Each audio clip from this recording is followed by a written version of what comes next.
कड़ा मुकाबला democratic party के उम्मीदवार जो बिडेन ने लोगों को शांति बनाए रखने की appeal. House speaker Nancy policy का वकार होया अमरीकी सदन में घट। संयुक्त राष्ट्र की कांग्रेस में डेमोक्रेटिक्स द्वारा बहुमत में इकट्ठे होने की भी उम्मीद। न्यूजीलैंड चोणां के सरकारी नतीजों में दो पार्टियां ने रचिया इतिहास। प्रियंका राधाकृष्णन डॉक्टर गौरव मिरांडल शर्मा भी पहली बार वोटां के आधार पर बने संसद मैंबर। प्रियंका राधाकृष्णन दूजी बार बनी संसद मैंबर। कैनेडा में क्वारंटाइन एक्ट की उल्लंघना करने के दोष में न्यू वेस्टमिंस्टर पुलिस ने पंजाबी नौजवान मक्खन सिंह परिहार को लिया हिरासत में। क्वारंटाइन नियमों की बार-बार उल्लंघना करने तहत हुई कार्रवाई। तो हुण खबरों का विस्तार से बुलेटिन की शुरुआत में सब तो पहले गल करते हैं अमरीकी चोणां 2020 दियां। अमरीका में डेमोक्रेटिक पार्टी वालों राष्ट्रपति के उम्मीदवार जो बिडेन ने वीरवार को एक बार फिर तो दोहराया कि सारियां वोटां की गिनती की जानी चाहिए है। इस नाल ही उन्होंने अमरीकी लोगों को सबर रखने की अपील की है। बिडेन ने कहा कि अमरीका में वोट देना पवित्र काम वांग है। इस तहत देश के वोटर अपनी राय जाहिर करते हैं, इसलिए हरेक वोट की गिनती जरूरी है। इस समय ना हो रहा। उन्होंने कहा कि मैनू अते सैनेटर कमला हैरिस को पूरा विश्वास है कि वोटां की गिनती पूरी होने ते सानू जेतू घोषित किया जाएगा। वो लोगों को शांति बनाए रखने की अपील करते हैं। लोग सारी चोन प्रक्रिया पूरी होने। जिक्र खास है कि फोकस न्यूज मुताबिक चोणां के 2 दिन बाद भी हुण तक कोई उम्मीदवार जित दर्ज करने लई जरूरी वोटां हासिल नहीं कर सकिया। पर फैसला कुन मन्ने जाने वाले राजां विस्कॉन्सिन और मिशिगन में जित दर्ज करके बाइडन 264 के अंकड़े तक पहुंच गए। इस तरह बाइडन जित तो सिर्फ 6 कदम दूर ने। ट्रंप को 214 इलैक्टोरल कॉलेज वोटां मिलियां ने। अमरीका में चोणां होने करके हाउस स्पीकर वजों नैन्सी पेलोसी का वकार और शक्ति प्रभावित हुई है, क्योंकि मंगलवार को सदन में डेमोक्रेटिक पलड़े में हुए घाटे करके रिपब्लिकन कॉन्फ्रेंस में यह उसका आखिरी कार्यकाल हो सकता है। लोकतंत्रवादी चोणां में विरोधी थे तो काफी हेठा चले गए सन। पेलोसी ने रिपब्लिकन की अगवाई वाली सैनेट नाल मुकाबला किया सी। इस दौरान घट्टो घट 7 हाउस डेमोक्रेटिक सत्ताधारियों ने अपनी मुड़ चोण की दौड़ गवा दी, जिन्हां विच फ्लोरिडा, न्यू मैक्सीको और दक्षिणी कैरोलिना विच पहली बार के दरमियाने और एग्रीकल्चर कमेटी के लंबे समय तो सेवा मुक्त चेयरमैन भी शामिल है। पेलोसी को पार्टी के वध रहे प्रगतिशील विंग के दबाव का भी सामना करना पड़ेगा, जिसमें कुछ नवे मैंबरों नाल रुकावट भी पैदा होगी। जिक्र खास है कि 80 साल पेलोसी ने 2 साल पहला वादा भी किया कि वह 2023 तो बाद स्पीकर बनने की कोशिश नहीं करेगी। इसका मतलब है कि अगले 2 साल न सिर्फ स्पीकर के रूप में पेलोसी की आखिरी वारी हो सकती है, बल्कि उन्होंने कांग्रेस में अंतिम कार्यकाल भी हो सकता है। पेलोसी ने मंगलवार रात को जोर देकर यह भी कहा कि डेमोक्रेट सदन की बहुमत को कायम रखेंगे, क्योंकि बहुत सारे जिले अजे भी वोटां की गिनती कर रहे हैं और संयुक्त राष्ट्र की कांग्रेस में डेमोक्रेट्स द्वारा बहुमत में इकट्ठे होने की भी उम्मीद है। तो गल करते हैं न्यूजीलैंड में हुई चोणां की, जिसके नतीजे आने शुरू हो गए हैं। न्यूजीलैंड के हर 3 साल बाद आम चोणां होंदियां ने। 17 अक्तूबर को खत्म हुई वोटां बाद हुई गिनती के आए रुझानी नतीजों के बाद अंतिम नतीजे सरकारी तौर पर घोषित किए गए हैं।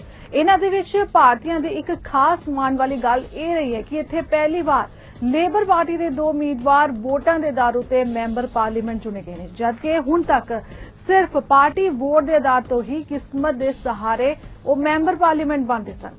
चेन्नई की जंपल और सिंगापुर पढ़ लिखी प्रियंका राधाकृष्णन 2017 दियां आम चोणां दे विच लेबर पार्टी की लिस्ट MP वजों संसद दे विच अपनी थां बनाउण विच कामयाब हुई है। राधाकृष्णन को 2019 दे विच पार्लीमेंट्री प्राइवेट सैकटरी बनाया गया सी। प्रियंका राधाकृष्णन को इस बार कुल 16,232 वोटां पईयां सन। 2017 दे विच प्रियंका को 12,906 वोटां पईयां सन। खास गल इस बार यह भी रही है कि पहली बार किसी भारतीय मूल की सांसद को मंत्री पद लिए चुनिया गया। उधर किते पक्षों डॉक्टर गौरव मिरांडल शर्मा हैमिल्टन शहर के पश्चिमी हल्के तो इस बार वोटां के आधार पर न्यूजीलैंड के मैंबर पार्लीमेंट चुने गए।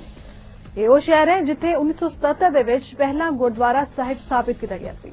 डॉक्टर गौरव को 20,703 वोटां पईयां। पिछली बार डॉक्टर गौरव शर्मा को 11,487 वोटां पईयां सन।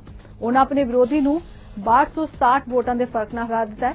ਜੋ ਕਿ ਇੱਕ ਇਤਿਹਾਸ ਹੈ ਤੇ ਭਾਰਤੀ ਲੋਕਾਂ ਦਾ ਵੋਟਾਂ ਦੇ ਆਧਾਰ ਉੱਤੇ ਜਿੱਤਣਾ ਇੱਕ ਵੱਡੀ ਮਾਣ ਵਾਲੀ ਗੱਲ ਹੈ। ਅੱਗੇ ਵਧਦੇ ਹਾਂ। ਬਰੈਂਪਟਨ ਈਸਟ ਤੋਂ ਐਮਪੀ ਗੁਰਰਤਨ ਸਿੰਘ ਵੱਲੋਂ 184 ਸਿੱਖ ਕਤਲੇਆਮ ਦਾ ਮੁੱਦਾ ਓਨਟਾਰੀਓ ਵਿਧਾਨ ਸਭਾ ਵਿੱਚ ਚੁੱਕਿਆ ਗਿਆ, ਜਿਨ੍ਹਾਂ ਆਖਿਆ ਕਿ ਸਿੱਖ ਕਦੇ ਵੀ ਇਸ ਕਤਲੇਆਮ ਨੂੰ ਭੁਲਾ ਨਹੀਂ ਸਕਦੇ ਨੇ। ਸਿੰਘ ਨੇ ਆਖਿਆ ਕਿ ਸਿੱਖ ਕਮਿਊਨਿਟੀ ਹਮੇਸ਼ਾ ਇਨਸਾਫ ਲਈ ਆਵਾਜ਼ ਬੁਲੰਦ ਕਰਦੀ ਰਹੇਗੀ। Every year I struggle writing this speech. How can my words capture the horror of genocide?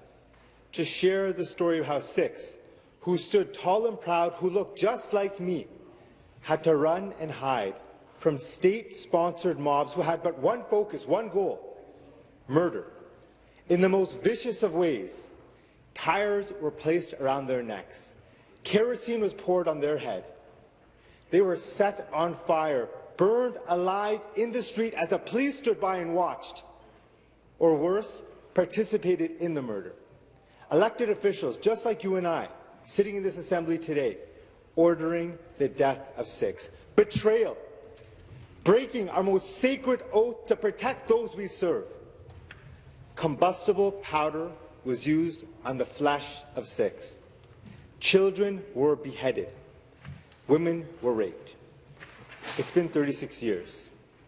What more can I say about 1984 other than we will never forget the violence, the genocide that we face at the hands of the Indian government, and more. We will never stop fighting for justice.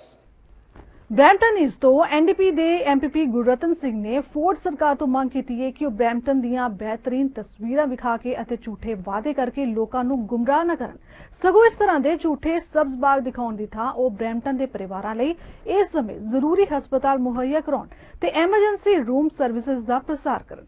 ਉਹਨਾਂ ਆਖਿਆ ਕਿ ਪਰਿਵਾਰਾਂ ਨੂੰ ਕਈ ਤਰ੍ਹਾਂ ਦੀਆਂ ਦਿੱਕਤਾਂ ਦਾ ਸਾਹਮਣਾ ਕਰਨਾ ਪੈ ਰਿਹਾ ਹੈ। ਜਿਨ੍ਹਾਂ ਲੋਕਾਂ ਨੂੰ ਕੇਅਰ ਦੀ ਲੋੜ ਹੈ ਉਹਨਾਂ ਨੂੰ ਮੋੜ ਦਿੱਤਾ ਜਾਂਦਾ ਹੈ, ਕਿਉਂਕਿ ਕੰਜ਼ਰਵੇਟਿਵ ਸਰਕਾਰ ਹੈਲਥ ਕੇਅਰ ਲਈ ਲੋੜੀਂਦਾ ਪੈਸਾ ਬਰੈਂਪਟਨ ਵਾਸੀਆਂ ਨੂੰ ਨਹੀਂ ਦੇ ਰਹੀ। Last week, the Premier came to Brampton and announced that a new hospital is going to be built. Brampton, of course, needs a new hospital. We're a city of over 600,000 people, and we only have one hospital right now. And this is nothing new. Brampton has been underfunded by Liberal and Conservative governments for years. But what Brampton needs is a new 24-hour hospital with an emergency room. So let me be very clear. Will this new hospital have a 24-hour emergency room, or is this Premier making another empty promise? Yes or no? Minister of Health. Thank you, Speaker, and thank you to the member for the question.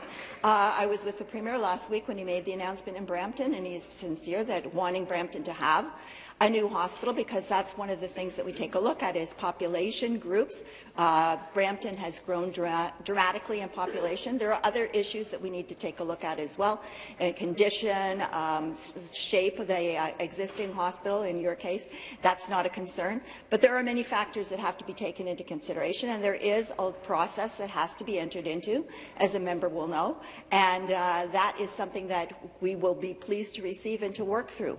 But it isn't something that you just say, as of today, this is what it's going to look like, because that's very much up to the municipality to indicate to the government, to the Ministry of Health, what it is that you want to have in your community. The supplementary question. So let me get this straight. The Premier drives all the way out to Brampton to announce that a new hospital is going to be built, but it won't even have a 24-hour emergency room. I think I missed that part of the news conference. So now the over 600,000 people of Brampton are going to have only one hospital to deal with their medical emergencies.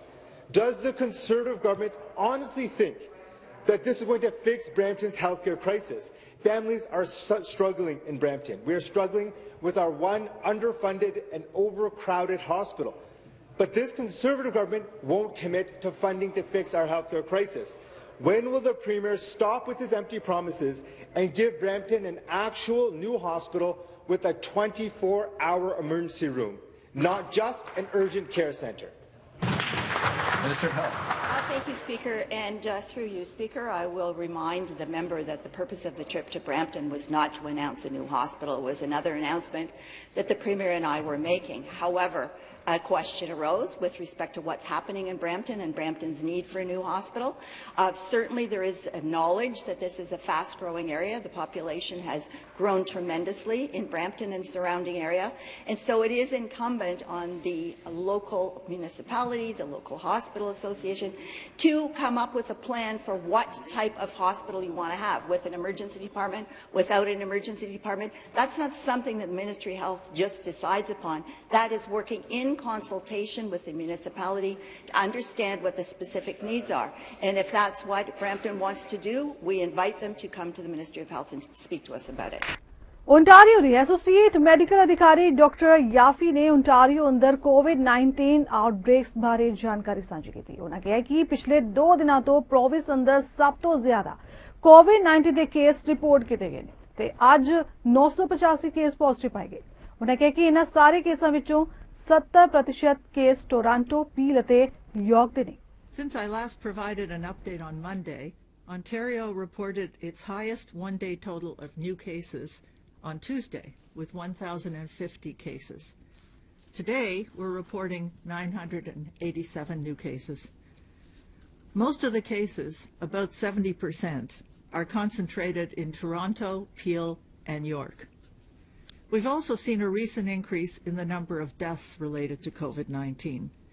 Yesterday, we reported 14 new deaths, and today, unfortunately, we're reporting an additional 16.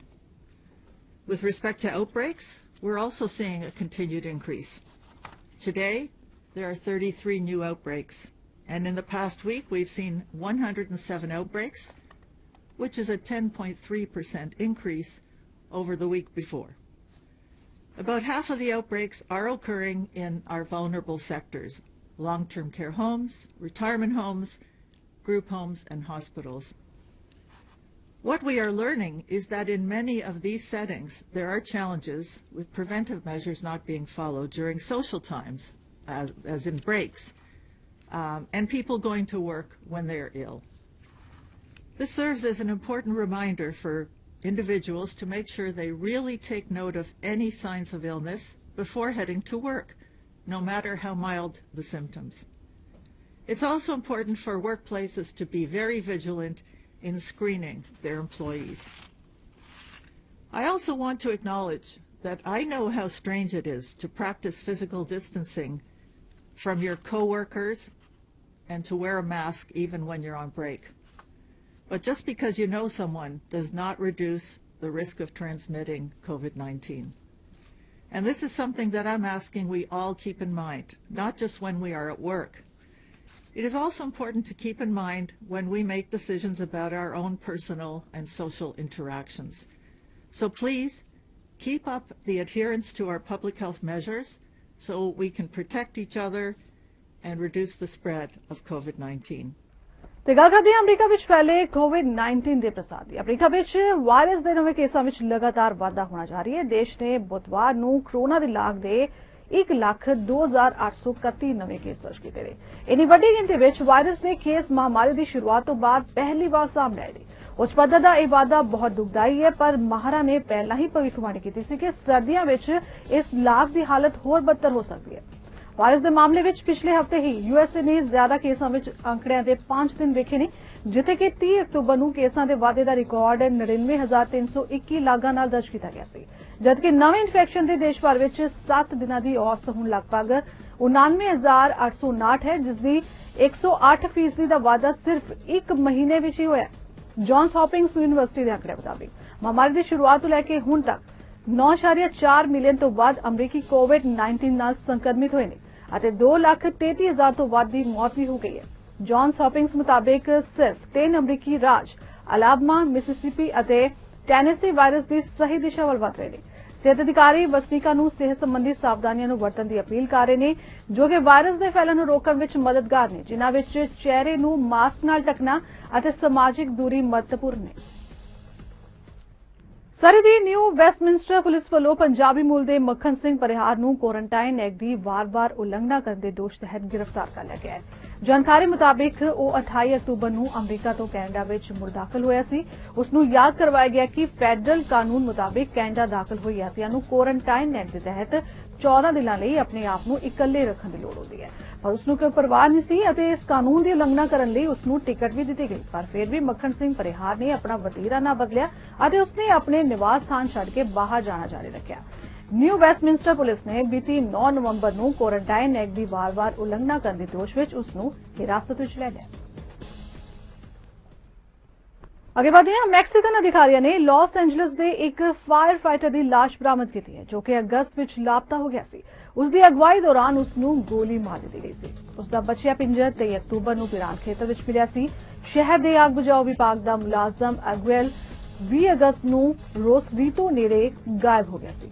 Las Angeles ਦੇ fire chief Ralph ਟੈਰੇਜ਼ਾਸ ਨੇ 48 ਸਾਲਾ ਐਗੁਏਲ ਦੇ ਪਰਿਵਾਰ ਨਾਲ ਦੁੱਖ ਦਾ ਪ੍ਰਗਟਾਵਾ ਕੀਤਾ ਹੈ। ਇਸ ਘਟਨਾ ਦੇ ਸੰਬੰਧ ਵਿੱਚ ਪੁਲਿਸ ਨੇ ਪਿਛਲੇ ਮਹੀਨੇ 2 ਮੈਕਸੀਕਨ ਨਾਗਰਿਕਾਂ, ਜਿਨ੍ਹਾਂ ਵਿੱਚ ਇੱਕ 32 ਸਾਲਾ ਔਰਤ ਅਤੇ ਇੱਕ 27 ਸਾਲਾ ਵਿਅਕਤੀ ਸ਼ਾਮਿਲ ਹੈ, ਨੂੰ ਤੇਜੁਆਨਾ ਦੇ ਦੱਖਣ ਵਿੱਚ ਰੋਸਰੀਟੋ ਬੀਚ ਨੇੜੇ ਇੱਕ ਹਾਈਵੇ ਤੋਂ ਕਾਬੂ ਕੀਤਾ ਸੀ। ਉਨ੍ਹਾਂ ਕੋਲ ਐਗੁਏਲ ਦਾ ਕੁਝ ਸਮਾਨ ਜਿਵੇਂ ਕਿ ਕ੍ਰੈਡਿਟ ਕਾਰਡ ਆਦਿ ਬਰਾਮਦ ਹੋਏ ਸਨ। ਵਕੀਲ ਮੁਤਾਬਿਕ ਇਨ੍ਹਾਂ ਤੇ ਕਤਲ ਦੇ ਦੋਸ਼ ਲਗਾਏ ਜਾਣਗੇ। ਸਾਂਚੇਜ਼ ਮੁਤਾਬਿਕ ਇਸ ਮੈਕਸੀਕਨ ਔਰਤ ਨੇ ਐਗੁਏਲ ਨੂੰ ਮੀਟਿੰਗ ਲਈ ਬੁਲਾ ਕੇ ਫਿਰੌਤੀ ਦੀ ਰਕਮ ਲੈਣ ਲਈ ਉਸ ਨੂੰ ਅਗਵਾ ਕਰਨ ਦੀ ਕੋਸ਼ਿਸ਼ ਕੀਤੀ, ਪਰ ਇਸ ਵਿਅਕਤੀ ਦੁਆਰਾ ਭੱਜਣ ਦੀ ਕੋਸ਼ਿਸ਼ ਵਿੱਚ ਉਸ ਨੂੰ ਗੋਲੀ ਮਾਰ ਦਿੱਤੀ ਗਈ। ਇਹ ਅਜੇ ਸਪਸ਼ਟ ਨਹੀਂ ਹੋ ਸਕਿਆ ਕਿ ਗੋਲੀ ਨੇ ਹੀ ਐਗੁਏਲ ਦੀ ਹੱਤਿਆ ਕੀਤੀ ਸੀ, ਪਰ ਅਪਰਾਧ ਦੇ ਦੌਰਾਨ ਹੀ ਉਸ ਦੀ ਮੌਤ ਹੋ ਗਈ ਸੀ ਅਤੇ ਜੋੜੇ ਨੇ ਉਸ ਦੇ ਸਰੀਰ ਦਾ ਸੰਸਕਾਰ ਵੀ ਕਰ ਦਿੱਤਾ ਸੀ। ਇਸ ਤੋਂ ਇਲਾਵਾ ਸਾਂਚੇਜ਼ ਨੇ ਦੱਸਿਆ ਕਿ ਅਧਿਕਾਰੀਆਂ ਨੇ ਐਗੁਏਲ ਦੀ ਜੀਪ ਵੀ ਬਰਾਮਦ ਕੀਤੀ ਹੈ, ਜੋ ਕਿ ਜੋੜੇ ਦੁਆਰਾ ਚੋਰੀ ਕੀਤੀ ਗਈ ਸੀ ਅਤੇ ਇੱਕ ਤੀਜੇ ਵਿਅਕਤੀ ਨੂੰ ਵੇਚ ਦਿੱਤੀ ਗਈ ਸੀ। ਐਨਡੀਪੀ ਆਗੂ ਜਗਮੀਤ ਸਿੰਘ ਨੇ ਸੰਸਦ ਹਿੱਲ ਵਿੱਚ ਪੱਤਰਕਾਰਾਂ ਨਾਲ ਗੱਲਬਾਤ ਕੀਤੀ। ਉਨ੍ਹਾਂ ਨੇ ਪਾਰਟੀ ਦੇ ਵਿਰੋਧੀ ਦਿਵਸ ਭੱਤੇ ਬਾਰੇ ਜਾਣਕਾਰੀ ਦਿੱਤੀ, ਜਿਸ ਤੇ ਬਹਿਸ ਹੋਣ ਵਾਲੀ ਹੈ। ਉਨ੍ਹਾਂ ਕਿਹਾ ਕਿ ਐਨਡੀਪੀ ਸਰਕਾਰ ਨੂੰ ਕਹਿਣ ਵਾਲੀ ਹੈ ਕਿ $20 ਮਿਲੀਅਨ ਤੋਂ ਵੱਧ ਜਾਇਦਾਦ ਵਾਲੇ ਲੋਕਾਂ ਤੋਂ ਟੈਕਸ ਵਸੂਲ ਕੀਤੇ ਜਾਣੀ ਚਾਹੀਦੀ ਹੈ। ਉਨ੍ਹਾਂ ਕਿਹਾ ਕਿ ਐਨਡੀਪੀ ਚਾਹੁੰਦੀ ਹੈ ਕਿ ਇਹਨਾਂ ਟੈਕਸ ਉਪਾਵਾਂ ਤੋਂ ਪ੍ਰਾਪਤ ਹੋਈ ਰਕਮ ਆਮਦਨੀ ਸੁਰੱਖਿਆ ਵਿਸਥਾਰ ਪ੍ਰੋਗਰਾਮ ਲਈ ਲਗਾਈ ਜਾਏ। I know it's on everyone's mind, and I expect questions on that. I just want to talk about our opposition day motion today. A lot of people are starting to become more and more worried about the cost of the pandemic and the debt and deficit. The reason people are worried is because they don't want to feel the burden of that. They don't want to have to pay even more. People have already sacrificed a lot. People have lost their jobs. People have lost their businesses. Some are worried about if they're going to shut down forever. And so those folks who are worried, they're saying, we can't afford to make any more sacrifices if we've already sacrificed so much. So to those people, they're worried because liberal governments and conservative governments have done exactly this. In the past, when times are tough, liberal governments, like Prime Minister Trudeau's in the past, and conservative governments have cut help to people. And a part of the reason why we were so unprepared is because of decisions made by conservative and liberal governments who cut help to healthcare. And by cutting that help, put us in a worse position.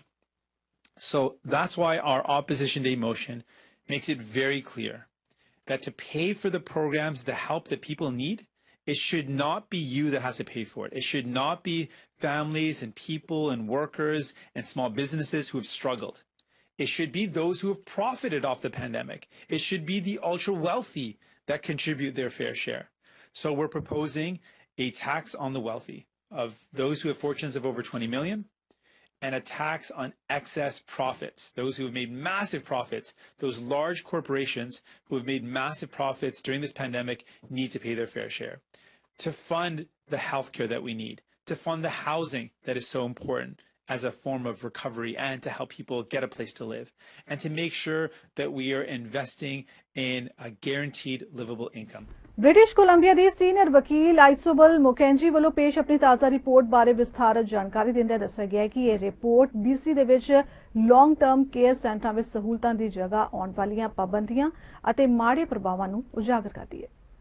And before I begin, I would like to take a moment to acknowledge that I stand here on the traditional territory of the Lekwungen-speaking people of the Esquimalt and Songhees First Nations.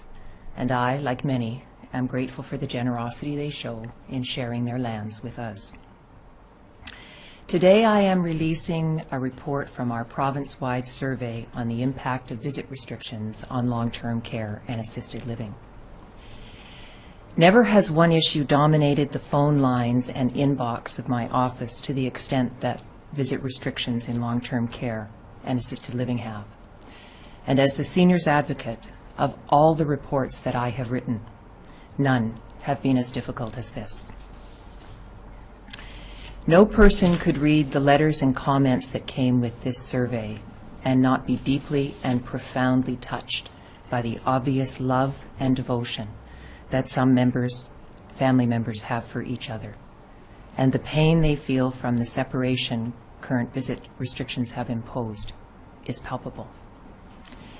These husbands, wives, sons, and daughters are, without a doubt, essential care partners for their loved ones. There are literally thousands of residents in this province who went from seeing their loved one almost daily to seeing no one for 4 months. And now, for the last 4 months, many of these visits are 30 minutes, once a week, often outside, sometimes between plexiglass, and usually with someone watching.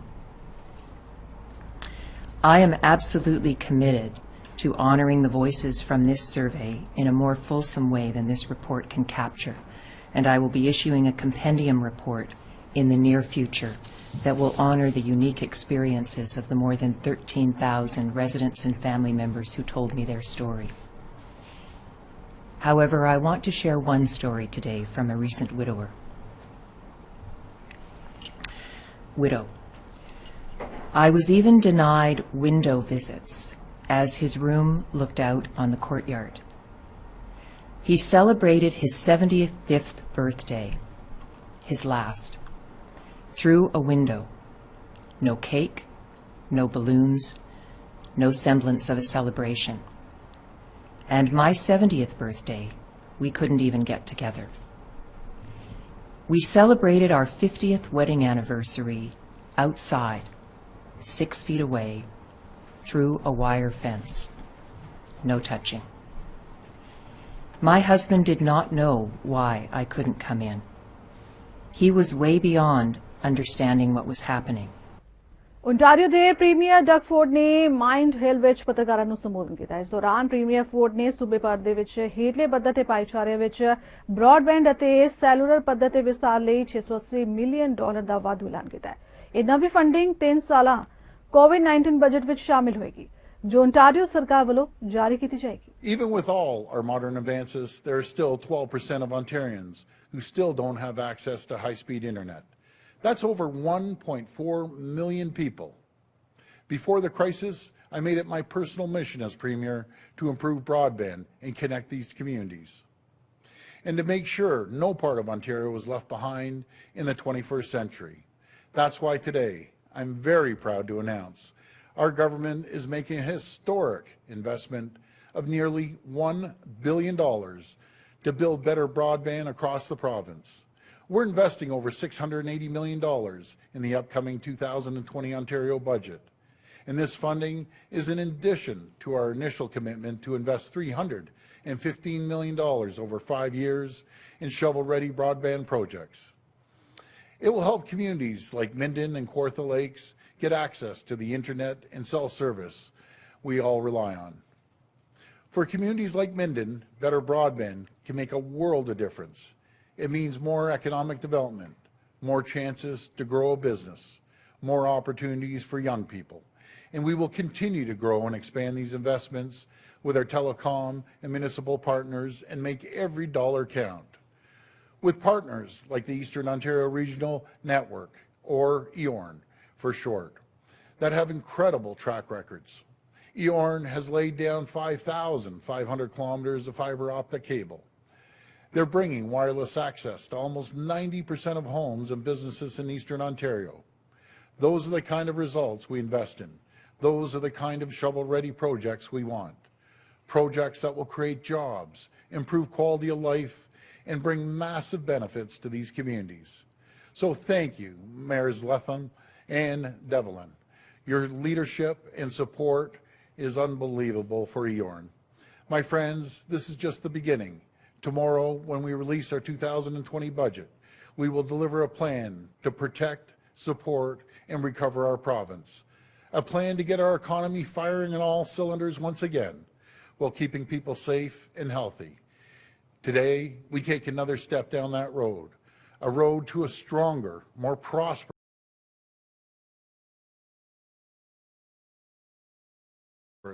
and more connected province for everyone. Ontario ਦੇ ਵਿੱਤ ਮੰਤਰੀ ਰॉड ਫਿਲਿप्ਸ ਨੇ ਕਿਹਾ ਕਿ Ontario ਸਰਕਾਰ ਵੱਲੋਂ ਲਗਾਤਾਰ action plan ਬਾਰੇ ਗੱਲਬਾਤ ਕੀਤੀ ਜਾ ਰਹੀ ਹੈ। ਉਹਨਾਂ ਕਿਹਾ ਕਿ ਕੋਵਿਡ-19 ਰਿਸਪਾਂਸ ਲਈ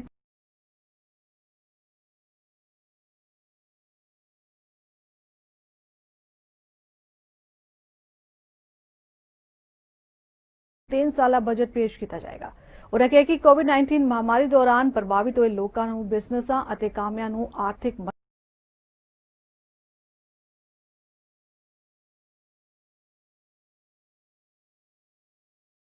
मदद पहुंचाई जा रही है ਅਤੇ ਇਸ ਨੂੰ ਅੱਗੇ ਪਹੁੰਚਾਉਣ ਦੀ ਵੀ ਤਿਆਰੀ ਕੀਤੀ ਜਾ ਰਹੀ ਹੈ। Resource to continue to protect people's health, and it will expand on the support our government has provided to those still facing financial hardship due to the pandemic, including families, workers, vulnerable people, seniors, and employers.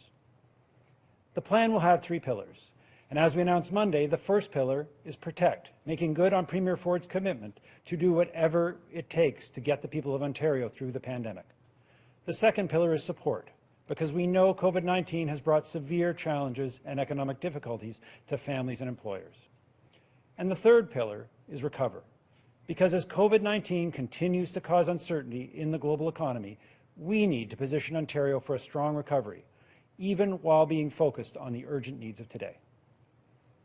One of the greatest frustrations during COVID-19 has been the lack of reliable, high-speed internet and cell service for too many households in Ontario, due to the lack of adequate broadband infrastructure. This isn't some abstract first world problem. These days, a lack of reliable internet can make it almost impossible to earn a living, get an education, see your doctor, or stay in touch with loved ones. Which is why this important step towards achieving our vision of having every home, business, and farm in Ontario connected by broadband is such a significant part of our Recover pillar. Our historic investment of almost $1 billion to improve broadband and cellular access will provide so many more people with better ways to connect, to work, to learn, and to stay in touch during these unprecedented times and beyond. As we all deal with the day-to-day impacts of COVID-19, it may seem ambitious to start talking about recovery. But someday, hopefully soon, COVID-19 will fade. And then every government in the world will be focused on recovering from the economic crisis caused by this pandemic. For Ontario to recover, we need strong, sustained economic growth. We cannot expect our economy just to bounce back or for the lost jobs to return on their own. We need to start the work of recovery now. There are long-standing structural barriers that we all know that without action will stand in the way, and that includes the lack of reliable internet in many communities. So tomorrow's budget will begin to remove the biggest barriers to growth for communities across the province. One thing that we've all learned from this global pandemic is the value of humility. Being confident enough to admit what we don't know, but bold enough to learn from our collective experience. So while Ontario's 2020 budget will look confidently to the future, it will not presume that any of us have all the answers. Ontario's 2020 budget was prepared recognizing this historic era of uncertainty we're experiencing, and it will capitalize on one of our great strengths, our stability. ਫਿਲਹਾਲ ਖਬਰਾਂ ਦੇ ਇਸ ਦੌਰ 'ਚ ਨਹੀਂ, ਇਸ ਦੇ ਨਾਲ ਮੈਨੂੰ ਦਿਓ ਇਜਾਜ਼ਤ। ਧੰਨਵਾਦ।